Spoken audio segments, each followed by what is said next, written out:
Okay, some of you may know that I'm a crier. Like, I'm that person that cries when I see something sad on TV or when someone shares something very emotional with me.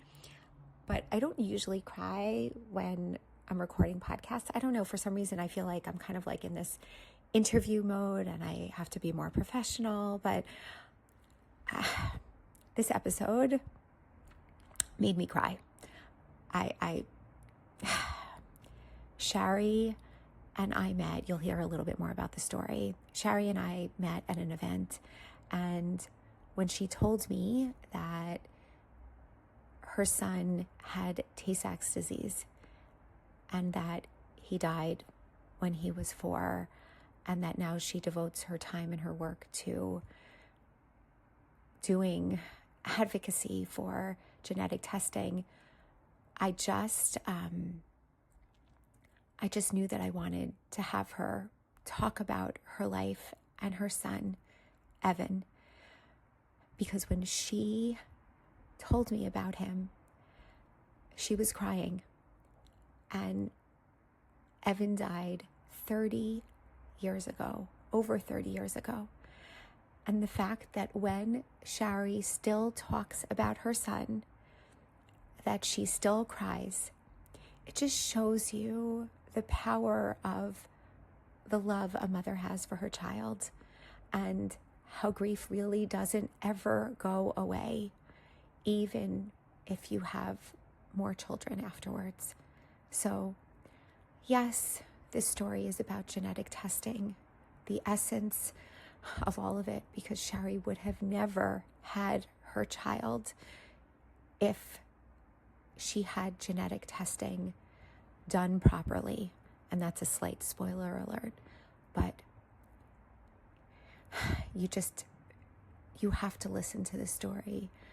It's really the story of how a mother loves her child and how a family loves their brother and son and grandson, and how they have lived their lives since he has passed, honoring him and sharing his life so that other people won't suffer in the way that they did. This is Shari's story. Hi, I'm Dr. Amy Barron, the founder and executive director of the nonprofit I Was Supposed to Have a Baby. On this podcast, I invite different people to join me in conversations about infertility, pregnancy loss, infant loss, surrogacy, adoption, and so much more. We laugh, we cry, and we challenge the Jewish community to think differently about a topic that has been shrouded in secrecy and shame for so long. So join me as we talk away the taboo.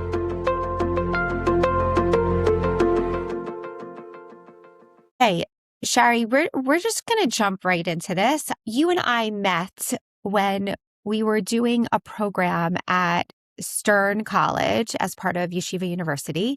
Yes. And we were doing a program to talk about infertility and general issues that people might have as they start to embark on their family journey. And we were speaking to college students, we were speaking to women. Yes.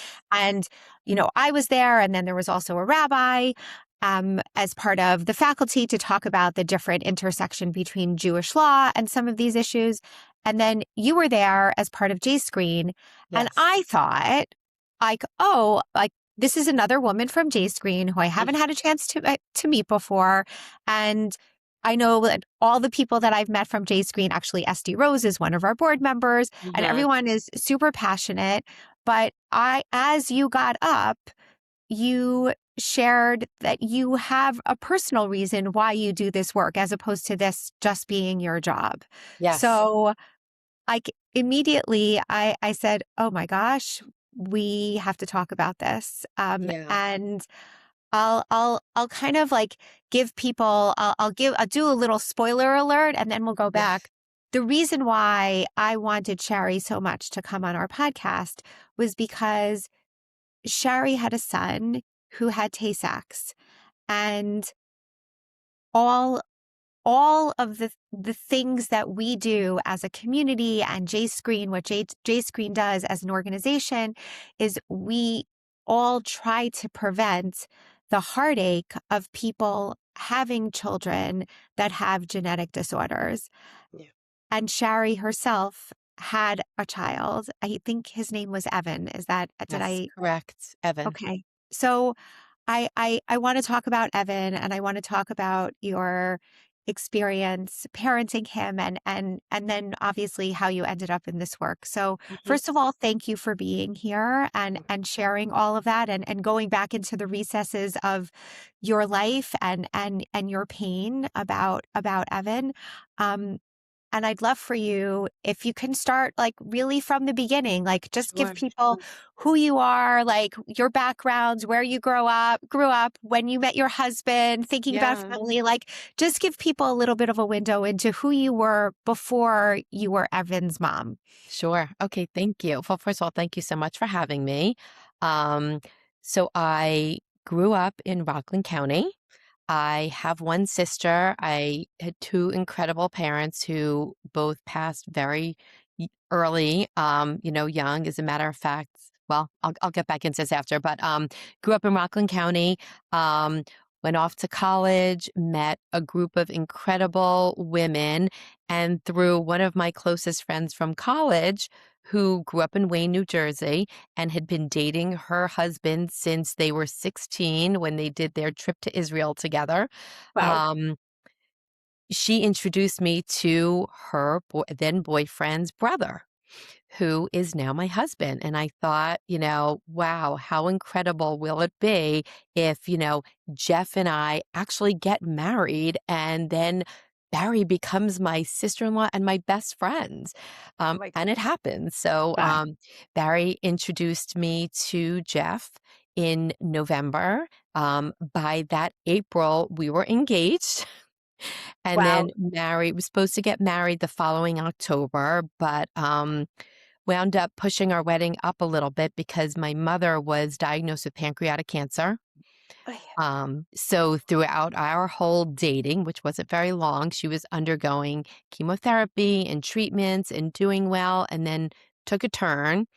And she had planned this incredible wedding for us that she wanted us to have. And the doctor said to us, if you want your mom to see you get married, a lot of times I'll probably get choked up here. You should do it like now at the hospital. So my husband and I, 6 weeks before our planned wedding, got married at Mount Sinai Hospital in their chapel so that my mother can see it. We went ahead with the wedding that she planned because that's what she wanted us to do. So that's how we started off our marriage. wow. Um, and then I got pregnant really, really quickly. I found out I was pregnant. So we were married September 3rd of 1993. Always knew that we wanted to have a family. I wanted to have a family of two. He wanted to have a family of four, but we figured we have plenty of time to discuss that. And then in December of 1993, I found out that I was pregnant with Evan.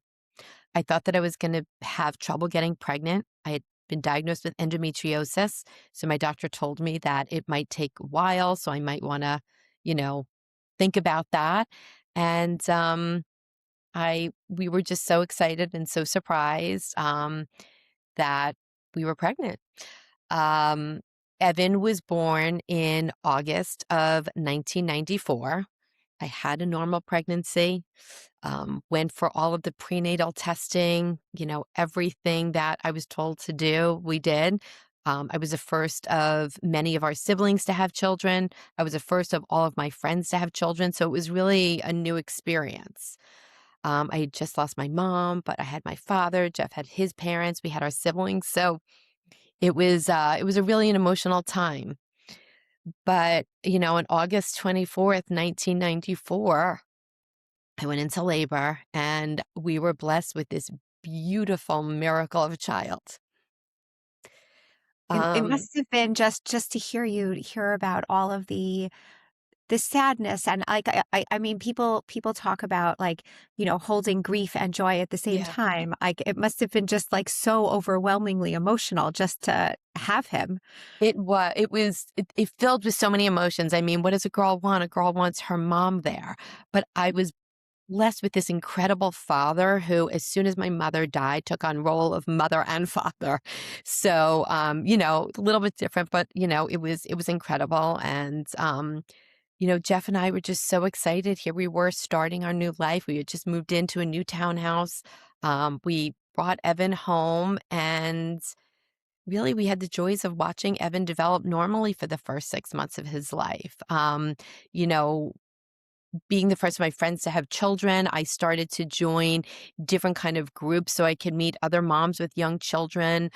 We lived right by JCC here in Wayne, New Jersey, and I joined Gymboree groups and mommy and me classes, and I met a group of friends, and it was incredible.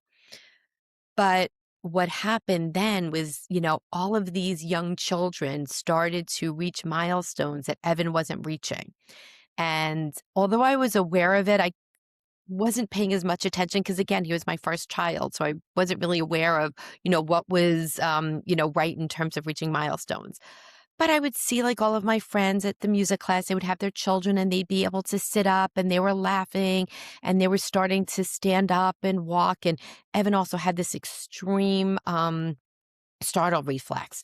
So anytime something was dropped or a loud noise, he would startle, which was pretty alarming. But we just kind of were trying to figure out, what we can do to help him reach these milestones, reading books, watching shows.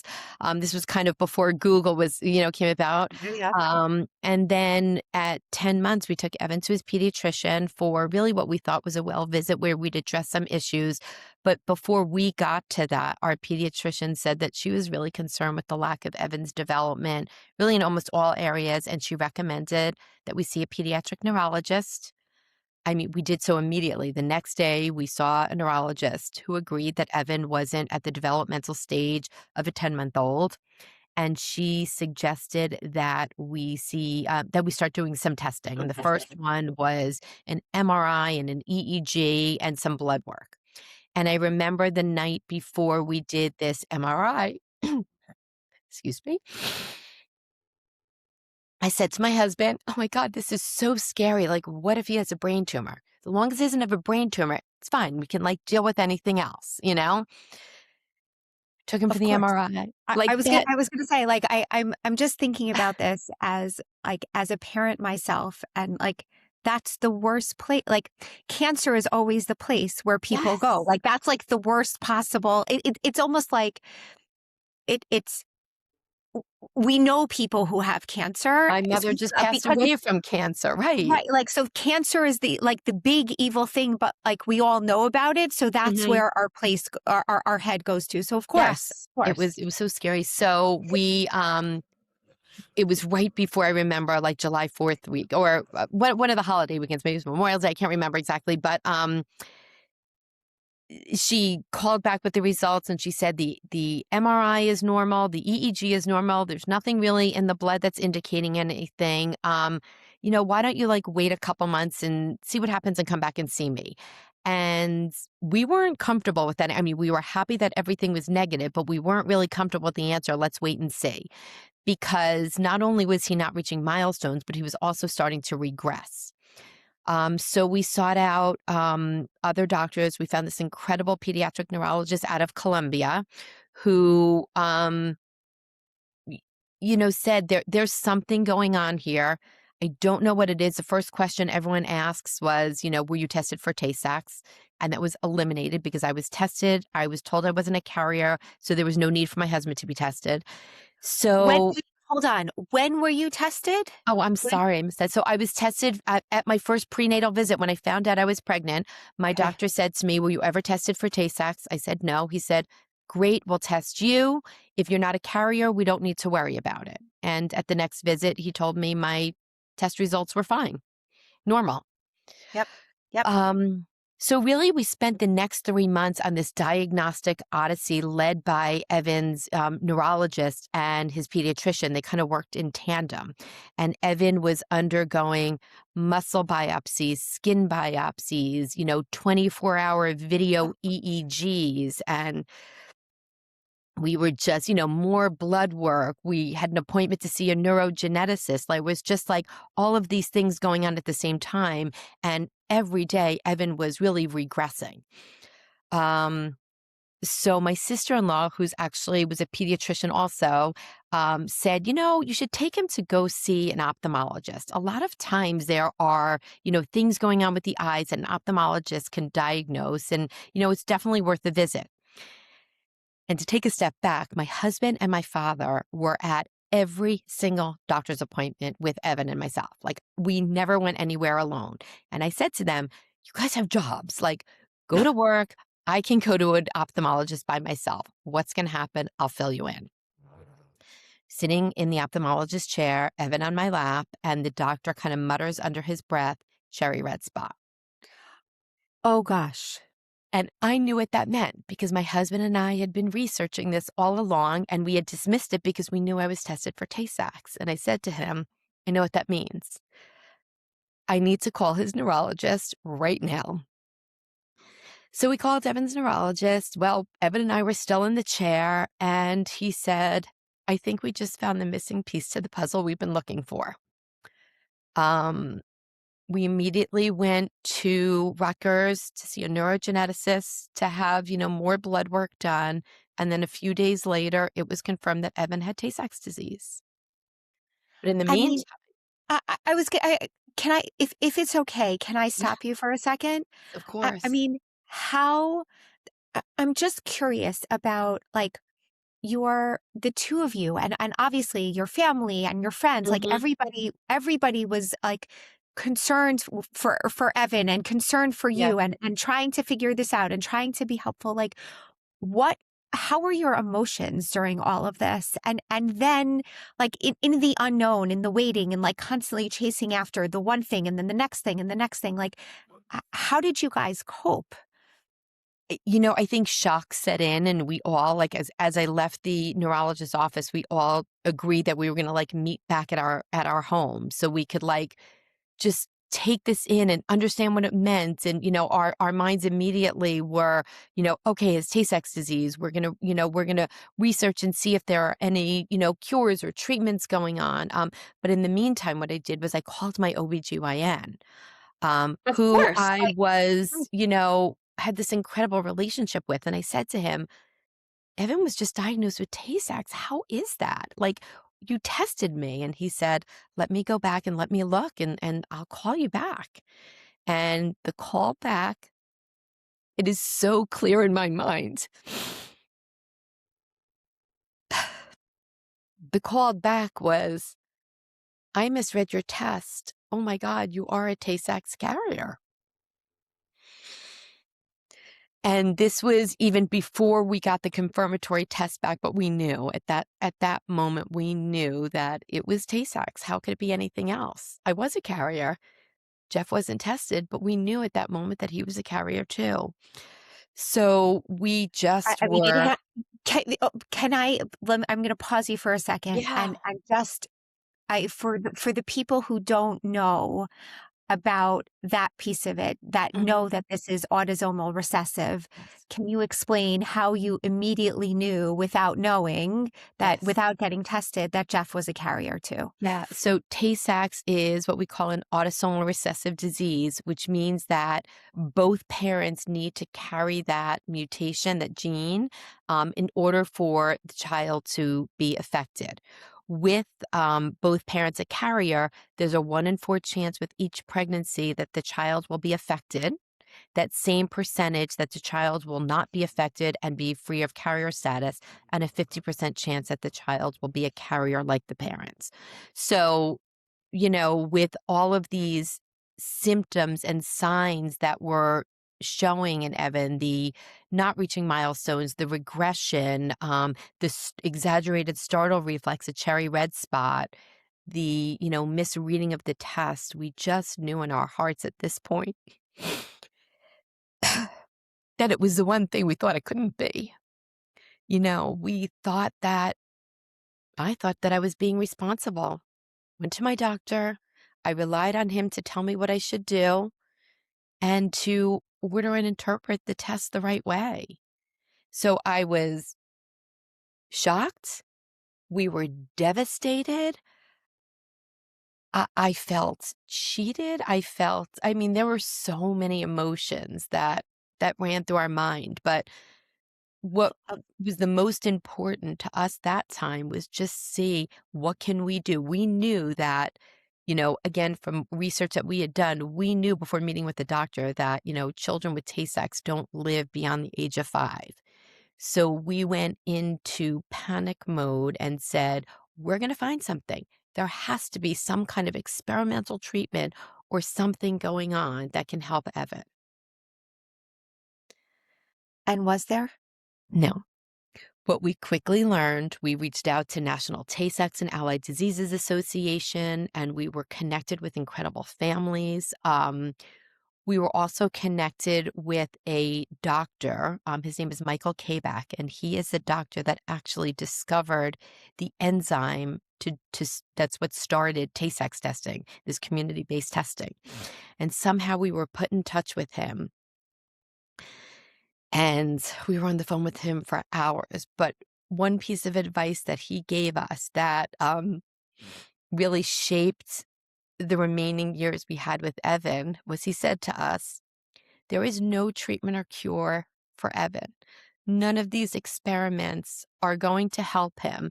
And you can either spend your time chasing it around, or you could spend your time creating a lifetime of memories with Evan in the short time that he has left. And it was the best advice that we could have received because we just, we had Evan lived until he was 4.5. So he was 13 months when he was diagnosed, and he lived until he was 4.5. And I think about that all the time. And we're so grateful that he said that to us because we did. We created a beautiful, few years where we were able to build memories. And yeah. So that's how Evan wound up being diagnosed. Can We can you share a little bit more about those years, about Evan, about who he was Of and what he course. liked and yeah. Yeah, of course. So, I focused on Evan not reaching milestones and regressing, but Evan had this infectious laugh. So we were always able to engage him, and he had this incredible laugh and this great smile, and just loved being held and found comfort with Jeff and myself and our family. We luckily had an incredible supportive family who all lived close by. And every one of those family members were an integral part of our lives. I mean, still are, but especially through Evan's growing up. We had birthday parties, we had half birthday parties, we had outings, we would go to the zoo, we would go to the beach, we would go to the park. We had to be really careful because we didn't want him to be exposed to germs that would cause unnecessary illness. For Evan, if he had a cold, it would turn into a pneumonia. But we were able to do all of that. I think one of the hardest things, though, is that, most families that are going on these trips and doing these adventures, they're bringing toys and they're bringing picnic lunches for the beach. And what we had to bring was all of the equipment that Evan needed throughout the day. Um, Which was what? What helped him? Can you share yeah. more about So, that? Because I so think from, people because it's so because of genetic testing, Mhm. it's so rare for a child with Tay-Sachs to be born now. So Yes. I think people don't really know. I mean, I don't know. Yeah. I don't know. And even when Evan was born back in the early 90s, there were no cases of Tay-Sachs babies that were born. As a matter of fact, he was being treated at Columbia Hospital, and only Evan's neurologist had really ever seen a Tay-Sachs baby before because he was a bit older. So yeah, it was pretty new. So what we decided when we found out that Evan was diagnosed is that we wanted to make his life as easy as possible. And there were like feeding issues that Evan was having because he wasn't able to chew properly or swallow properly. And it was really stressful for him and us. So we decided very early on, like days after he was diagnosed, that we wanted to have a feeding tube inserted so that he could still eat, but we didn't have to rely on the foods that he enjoyed to like nourish him. We knew that he was going to like need medications as the years went on, and we wanted to find the easiest and best way to keep him nourished and medicated. So we had the feeding tube inserted early. At that same time, again, because of like research that we had done and families that we had spoken to, we learned that children with Tay-Sachs can easily aspirate on their secretions, like a buildup of their secretions. And we wanted to try to avoid that. So someone recommended. Shari, can you explain what aspirate means for people who don't know? Sure, I'm sorry, I'm so used. Yes, No, of no, course. no. It's okay. It's sometimes I get stuck in Yeah. it also, and also I'm a doctor, so I know what Yes, aspirate means, yes, but exactly. maybe for the rest of the people. It basically means that if Evan was eating or even just his, swallowing mucus or saliva, it could go down like the wrong pipe or the wrong tube and wind up in his lungs rather than his stomach, and that could cause pneumonia. So we wanted to avoid that, of course. So because of that also, it was recommended that a feeding tube is a relatively minor surgical procedure. It was recommended that we do something called a fundoplication, which is, and you're a physician, so you might know better than I, but it's a procedure where they're kind of wrapping the stomach around the intestines to avoid that aspiration for any of the things that Evan would take in orally or his saliva and increased secretions, because as the disease built up also, he had a hard time with, mucus and breaking it down and secretions. So we did a pretty serious surgery on him, just to kind of thinking ahead that by the time he would need this, he wouldn't be able to undergo it. And our neurologist was.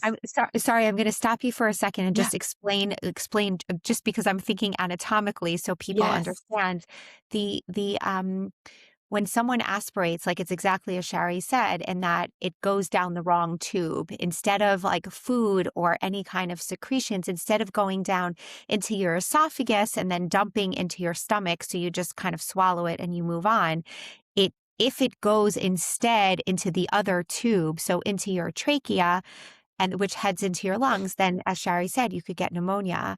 And so what this surgery does, it's a brilliant surgery, and they actually do it for anyone who potentially has reflux. Mhm. They take, exactly as Shari said, they take the stomach and they kind of wrap it around the esophagus to kind of squeeze it and make it more narrow so that things can't pass as easily. And so I'm guessing that it was successful for him. It was successful, and it allowed us to kind of take that worry, away, not have to deal with that.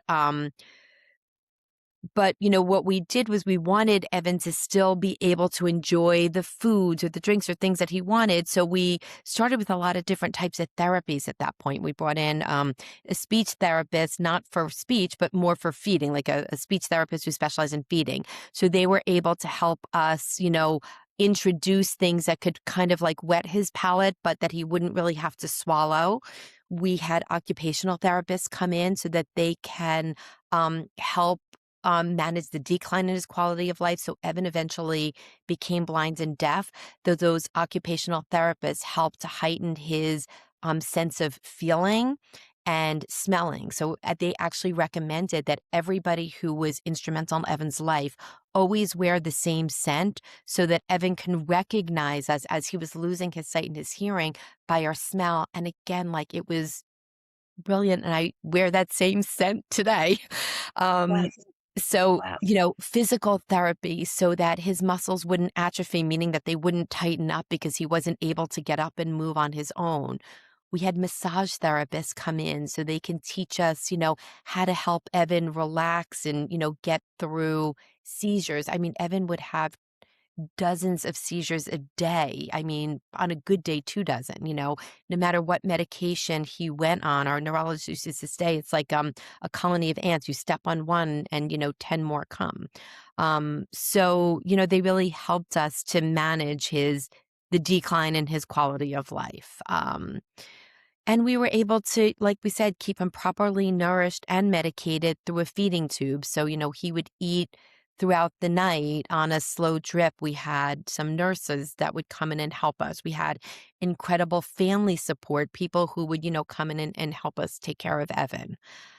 One of the things that also came about really very shortly after Evan was diagnosed was that here we have this beautiful child that we're going to lose. And going into our marriage, I always said to Jeff, I came from a family of 2. I only want 2 kids. And Jeff came from a bigger family and said, well, I want a bigger family.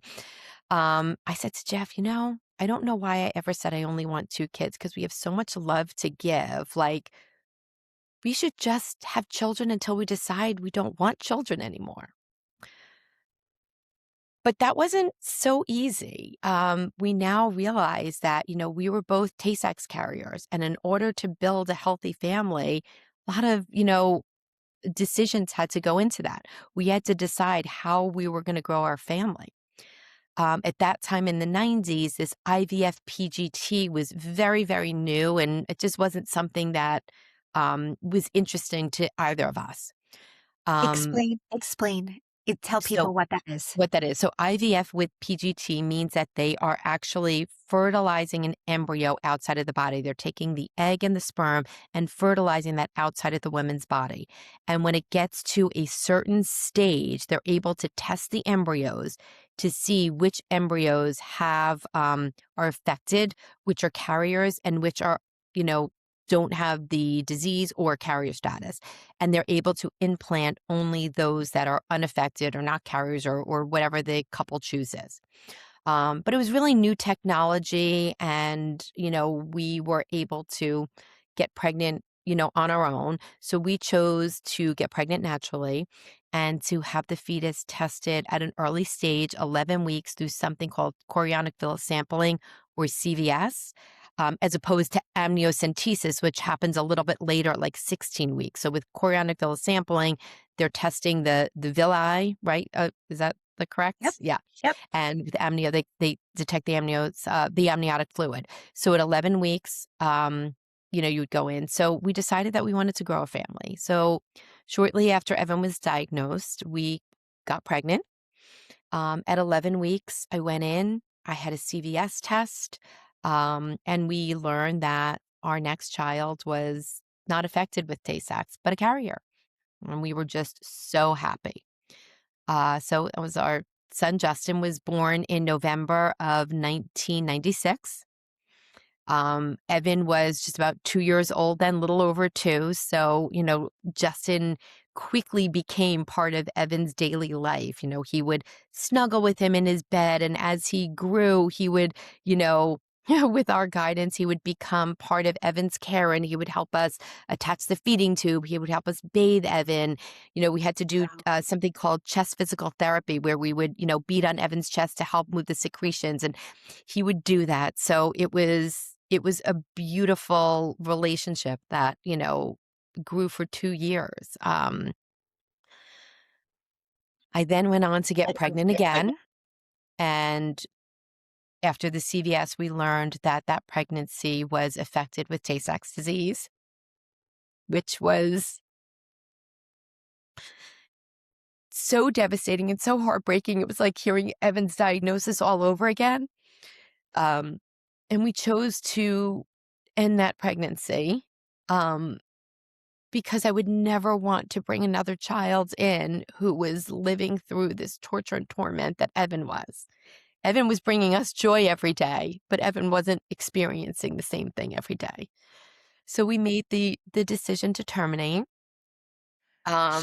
Shari, Yep. can I stop you for a second? Yes, of course. And just ask, there is, for many people who get pregnant naturally, let me Mm-hmm. actually say that different. For many people who get pregnant and it's a wanted pregnancy Mm-hmm. and they learn through some kind of testing that's done at some point in the pregnancy that the baby has some kind of genetic disorder, possibly incompatible with life. Mm-hmm. At that point in the pregnancy, they have to make a heart-wrenching decision as to Mm-hmm. whether to go forward or not. Mm-hmm. But for the two of you, you went into this stage of your family building Mm-hmm. knowing that 1 out of 4 possibilities Mm-hmm. might end up with a child that would have Tay-Sachs. Yes.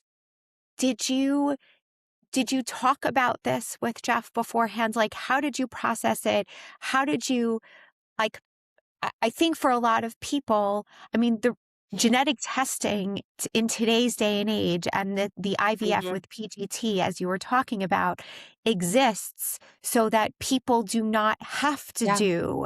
don't have to go through these heart-wrenching decisions. Absolutely. I'm curious Yeah, we about talked about it. And just let me your actually emotion. take Yeah. one step back with that. So we also knew that, before we went on with any other pregnancy, that we needed to talk to a genetic counselor, that like Tay-Sachs wasn't the only disease, that there were also other diseases to be pregnant for. And this is, again, in the 90s when they weren't doing panel testing, but, you would have to update as each disease was, discovered for testing.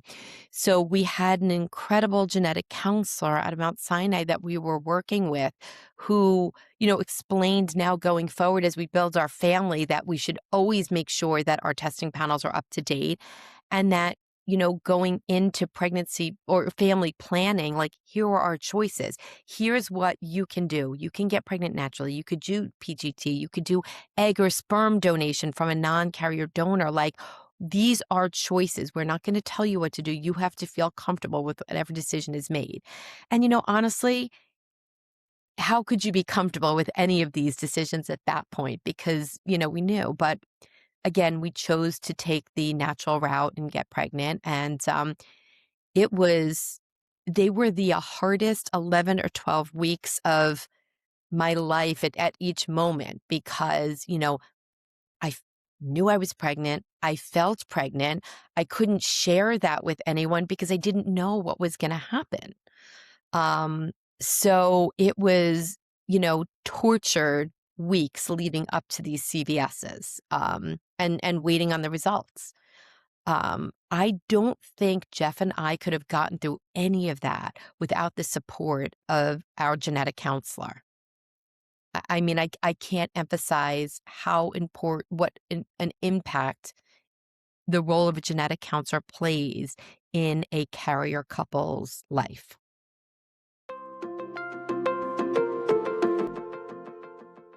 Hi, everyone. It's Amy. I just wanted to take a quick moment to say that if talking away the taboo means something to you, if you've listened to an episode and felt less alone, more seen, or more understood, please support us so we can continue doing this important work.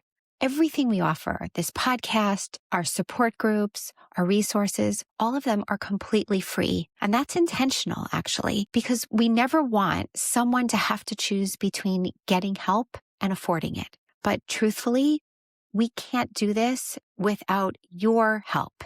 So if you're in a position to give even just a little, it really helps keep us going. It helps someone else find the support that they need too. So please donate at iwasupposed-to-have-a-baby.org/donate. It's really easy and it really makes a difference. And from the bottom of my heart, thank you for being part of this community.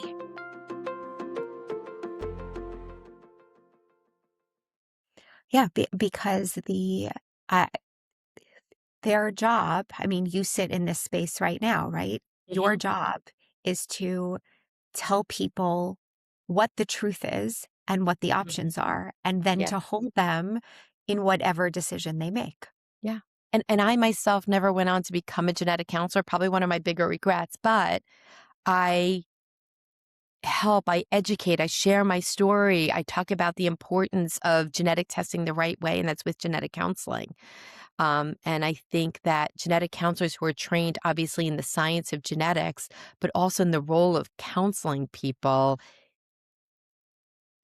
I can't. I just can't impress upon how impactful they are to a couple that knows that they are carriers of the same disease. Um, Yeah. Yeah. And so so yeah, what so we went on to yeah to have other pregnancies. So I had the one that was affected, which was devastating. Um, I did you can I ask you one more Mhm. question about that pregnancy? Yeah, of Did course. you who afterwards did you share about the fact that you had that pregnancy and that the baby was affected and that you terminated and what was their reaction? Yeah. So I shared it with everybody. I was not silent with anything that we went through. Our story was like an open book. I wasn't ashamed or embarrassed about the decisions we made. They were difficult decisions, but like my whole goal at this point was I wanted to be open and honest and make everybody aware of the importance. I mean, here I was, a new mom, young friends. I wanted them all to understand like the impact this can have. And I always thought this could never happen to me. So I told everybody, friends, family, went on, speaking engagements and talked about it.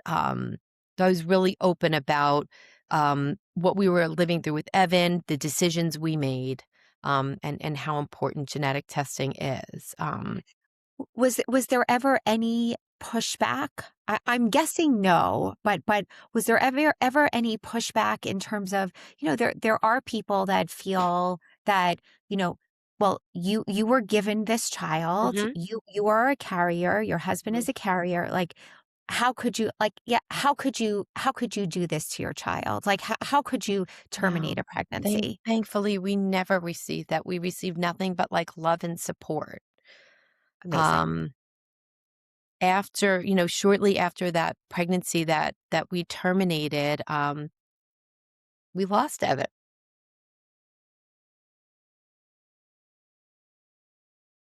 Even though Jeff and I knew that Evan's disease was terminal, there is no way to prepare yourself for the loss of a child. So that day came and we were shocked. And some people would say, like, how can you be shocked you knew? And there's just no way to mentally prepare yourself for that. Um, Did you have any, were there any, I mean, obviously you talked about how he was regressing. You talked mhm, about how he lost his eyesight. You talked about how he lost his hearing. Like, mhm. were there signs that he was even deteriorating more that you knew it was coming? Obviously, it's always a shock, but when So, you yeah, think back, so looking back, there were definitely signs, over the maybe the month or so before that he was regressing, but he had like overcome so much, before he had pneumonia and been treated at home intravenously. We had nurses to help and he'd overcome it. He required oxygen more. So we had an oxygen concentrator at the house that, we were able to, it had a long wire. We were able to take him all throughout the house. We had portable tanks. But I'd say the day before he died, it was right around the holidays, and I was actually out delivering some, like, gift baskets to, like, Evan's care teams. I was at the pediatrician's office delivering a basket and his physical therapist, and, like, I just wanted to, we wanted to do something nice for everyone, and our nurse on duty at that time called me and said, "You should come home." Like, he's not able to maintain his oxygen. We keep turning it up. And so I came home. Jeff came home. We called my dad. We called Jeff's parents. We called our siblings. And we called our pediatrician to let her know. Um, and 24 hours later, Evan passed away.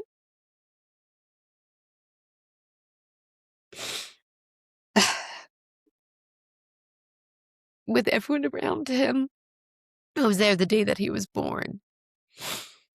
Um, Our pediatrician came to the house. We didn't have to do anything. So it was devastating. It was heartbreaking. We were holding him when he took his last breath. I still have a picture of that next to my bedside, that last moment.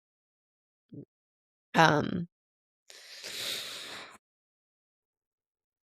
so it is the worst thing any parent can experience, and knowing or not knowing, the shock is still there.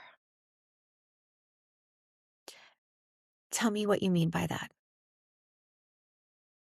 I think you can try to mentally prepare yourself when someone's sick, that with the terminal disease, intellectually, you can say that that they're not going to make it. You know that with Tay-Sachs disease, likely by the age of 5, they're not going to come. But we just never accepted that, I think. And we never focused on losing Evan. We only focused on making Evan comfortable and, trying to eliminate his seizures and trying to make his breathing as easy as possible. Loving him. We just never focused on, oh my God, what's going to happen when he dies. And so I think that when we got that call and when we knew that, we knew that that day was going to be the last day, we couldn't believe it. We were shocked and we were beside ourselves. Where is he buried? He is buried closer home in Paramus, New Jersey, next to my mother, who was there, and later buried my father there too. So he's with my parents. When Evan first died, actually, you could see the shelf behind me. I work from home, and that's my Evan memorial shelf. It's a picture of Evan, but it's also all of the things that were important to Evan that he loved growing up. So he loved Winnie the Pooh. So we have all his little, Winnie the Pooh Beanie Babies there. He loved the music from that stand over there. Butterflies became our symbol for Evan after. So I have butterflies scattered throughout everything.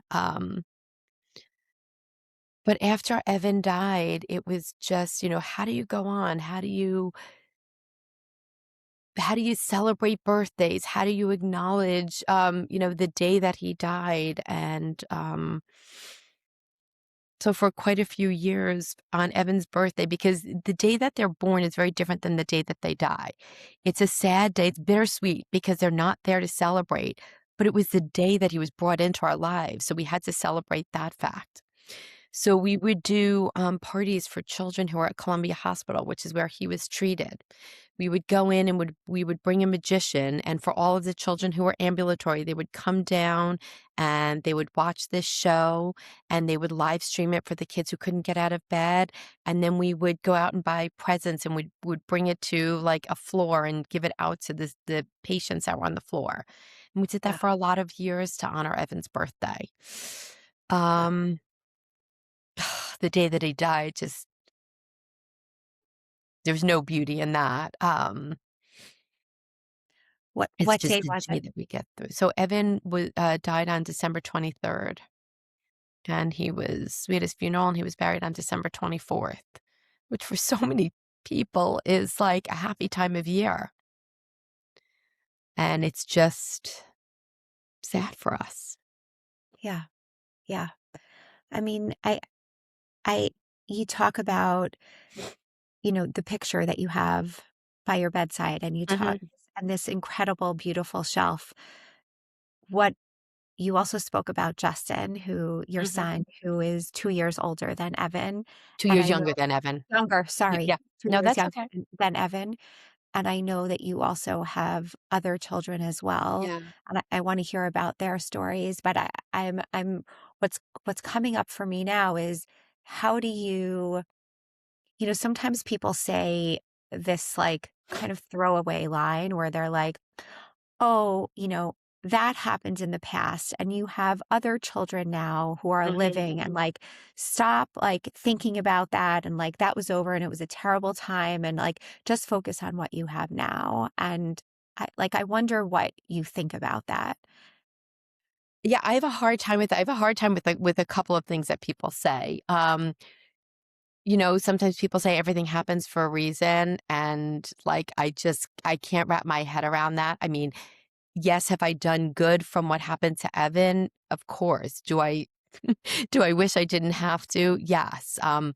You know, bad things can happen to good people. Like, there are so many of these things that I just can't wrap my head around. And, don't think about it. Don't focus on it. I mean, Evan is a part of mine and my family's life. I think about him every day. I mean, the work that I do, I say to my children, I've been saying this for years to them, but I am able to be their mom physically and emotionally.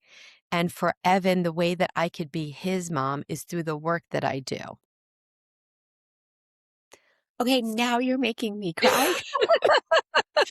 I'm sorry. No, don't apologize. Don't apologize.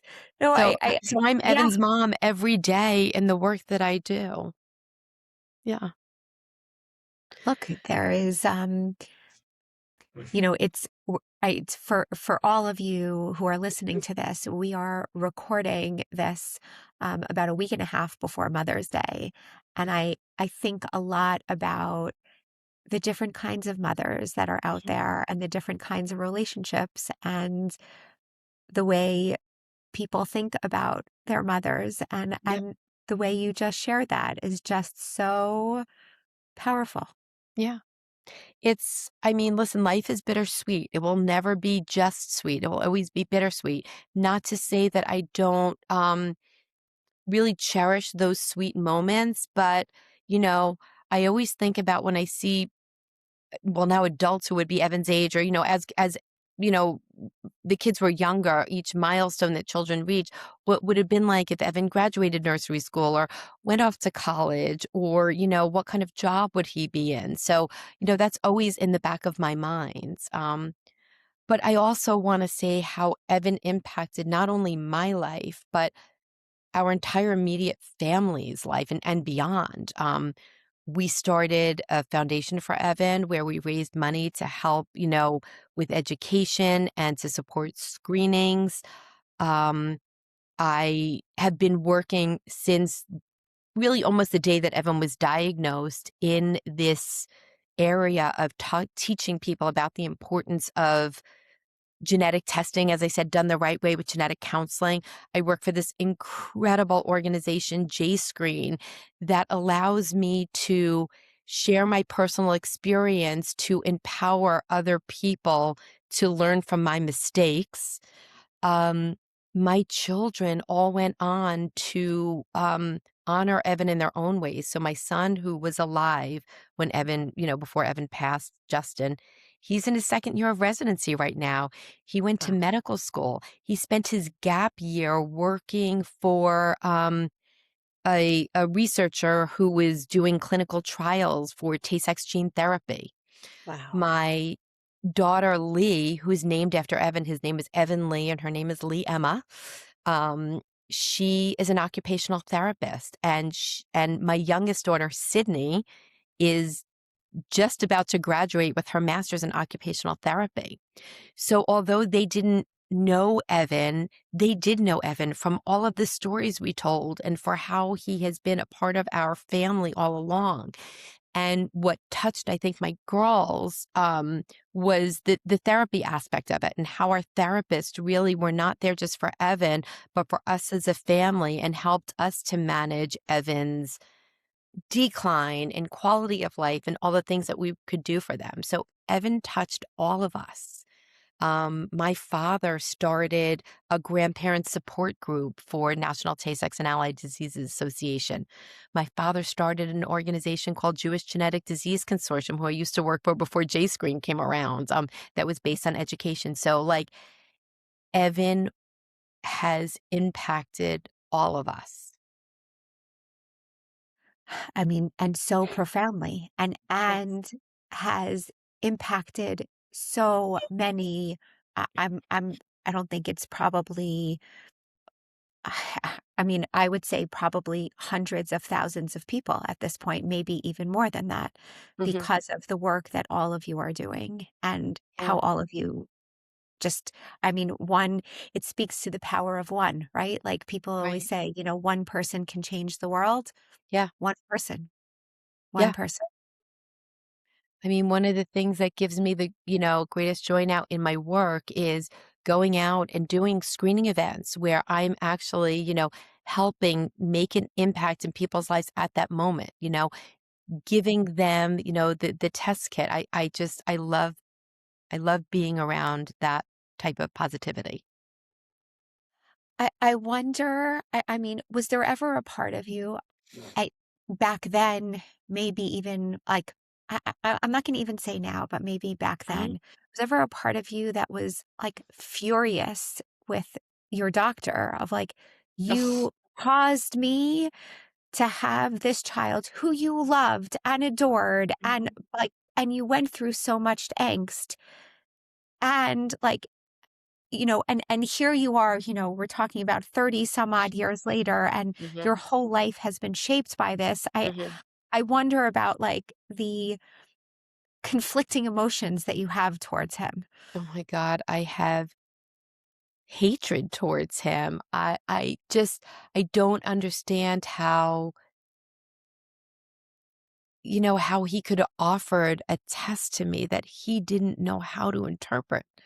So, did I go through a time where like I kind of blamed myself also? Like, well, how could I have relied on him? Why didn't I do more research? Why didn't I know that I could have spoken to a genetic counselor? Why didn't I know I could have, there was a different way to go about it? Yeah, there were so many emotions that I went through early on and still think about. And I wonder also about like this, like, the name of our organization is called I Was Supposed to Have a Baby. And Hmm. there's like this idea that my life was supposed to be this way and that it didn't turn out that way. Yeah. And so, like, how does that, Yeah. your life has took a very different A path than very different turn. what you thought it was I going didn't to. I didn't think about it until we had first met at that program where you got up and spoke first and you said I was, meant I was supposed to have a baby. And in those few moments before I got up to speak, I thought about it. Wow, I was supposed to have 6 babies and I have 3 incredible, beautiful, living children who like fill my life with joy every single day. I was supposed to have 3 other babies too. Were those I think in the story I think we missed one maybe that you. Yes, I'm Yes? sorry we No, did. Yes, don't yes. So, apologize, but I had math gone is back not because usually my strong point, but I'm thinking to myself, I'm yeah. something, there's a gap. Yeah, I had taken a step back because I wanted to, talk about losing Evan in between, having Justin and the pregnancy we terminated. Shortly after Evan died, I went on to get pregnant again with my daughter Lee, which obviously that CVS test showed that that pregnancy was fine, and my daughter Lee was born in November of 1999, named after Evan. And then I had another pregnancy after that where I did the CVS at 11 weeks. Shortly found out that the pregnancy wasn't affected, but I miscarried the day after that. So in my mind, in that one day, I already was having another baby. So I said to my husband, like, we have to try again. Like in my mind, we were having another baby. And then I thankfully got pregnant with my daughter, Sydney. And obviously that CVS test showed that she wasn't affected. And Sydney was born in November of 2002. You have been through an extraordinary amount. Yeah, we Yeah. have. We have.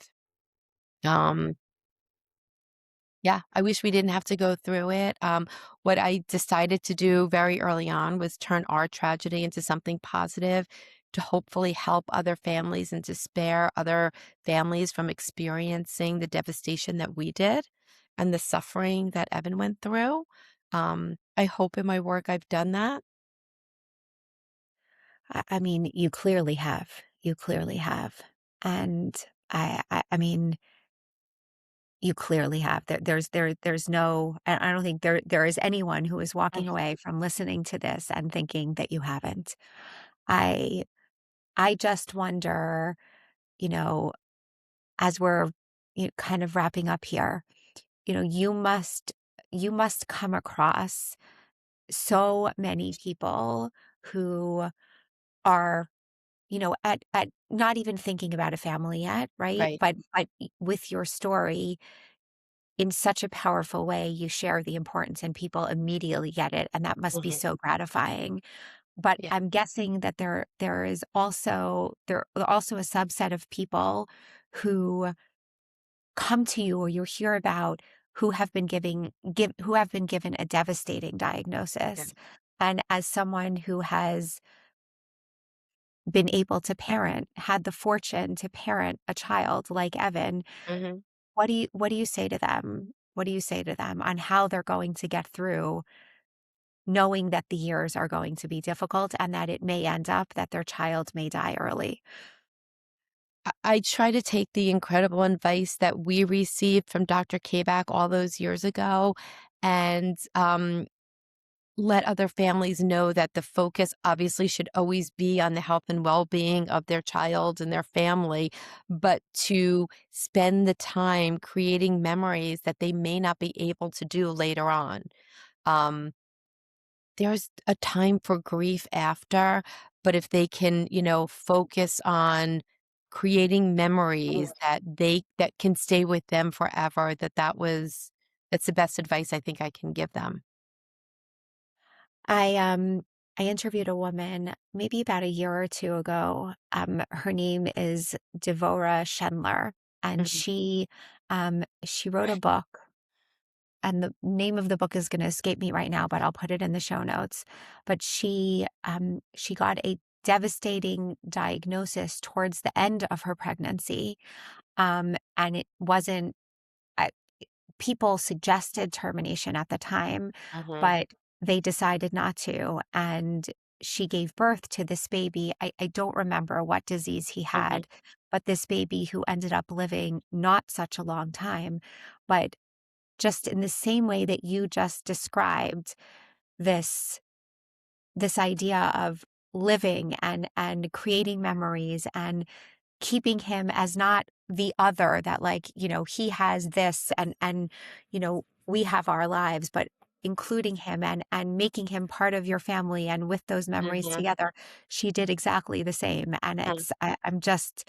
I'm so taken and how powerful it is to know that, you know, we all know that our time is limited here, but Yeah. we don't we don't walk around with that heaviness on a daily Right. basis because it's too much. Like it's Right. just too much to carry. Mhm. There's also something beautiful that I don't know that makes that one thing that gives me comfort. I told you that butterflies resemble Evan to all of us right now. And anytime there is something momentous or impactful going on, somehow there's a butterfly there in places that butterflies shouldn't be. Um, and we always comment on it and we always talk about how that's Evan visiting us. My children are the most incredible, thoughtful people. And for birthdays and Mother's Day, there's always different versions of butterfly things that they give me. And, whether it's a butterfly house to put outside, the butterfly bush we have in our yard so the butterflies have a place to go when it's windy, or a charm on a necklace, or, the wind chimes behind me. It doesn't ease the pain, but it gives me some comfort that I feel like there is Evan sending me signs sometimes. I I I'm I'm just taking it all in. I'm just taking it all in, and I'm so honored and grateful that you were willing to share Evan with us and your family. Well, thank you for allowing me to. It's therapeutic for me, and I appreciate the opportunity. Thank you so much. So Thank much. you. Thank you so much for listening. If you have any comments about this episode or would like to suggest a future episode, please reach out at 917-382-0422 or send us an email at info@iwassupposedtohaveababy.org or info@iwsthab.org.